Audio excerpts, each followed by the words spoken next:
Nag-in ako ng live dahil brown out. Namatay yung ilaw at sobrang lakas ng ulan. Kaya nag-in ako ng live.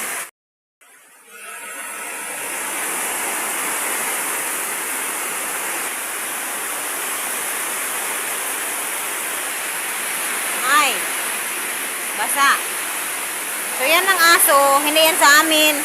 Yun din ang manok.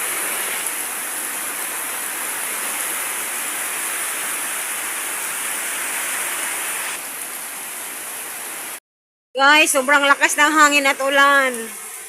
Today is 7:31, Friday, July 18.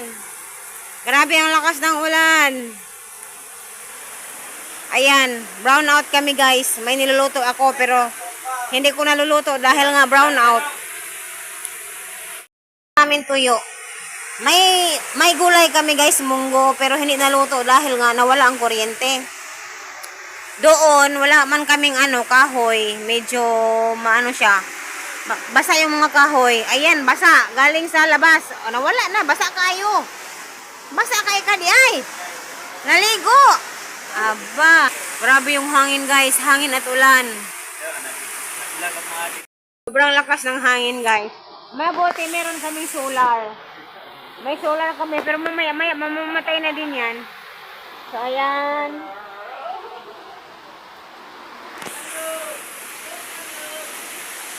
Magsusugba lang ako ng bulad guys kasi wala kaming oil at wala din kaming ibang ulam. May gulay pero hindi naluto yung munggo. Wala kasi kaming panggatong, konti lang. So niluluto ko siya sa gabor. Yung kuryente ba guys nga medyo parang rice cooker siya.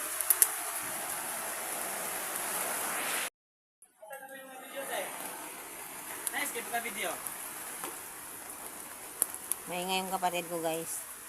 Ito ang ginagawa ko tuwing wala kaming oil. Hindi ako maarte guys sa pagkain. Basta hindi lang nakakasira ng tiyan at sa kakain ako. Kahit ganitong bulad na sinusugba lang yan, okay lang yan sa akin guys. No problem at all. Ayan, lakas. Wala na naman kuryente. Madilim na naman kami at lakas ang hangin guys. Sobrang lakas. Pabugso-bugso ang ulan at hangin. Yung iba, luto na. Yan, luto na. Yung iba, hindi pa. Malapit na yung maluto, guys. Ayan, luto na. Yan lang ang ulam namin ngayon. Kasi wala man kaming, may gulay pero hindi naluto. Yung aking ulam, guys, dalawang kusog, sili. At kaning mais, guys. May munggo konti. Yung munggo guys, laga lang yan. Hindi yan siya laga lang yan. Nilalaga lang. Walang timpla. Yun. Kain tayo. 3 p.m. Wala pa din kaming kuryente guys. Walang kuryente. Ngayon.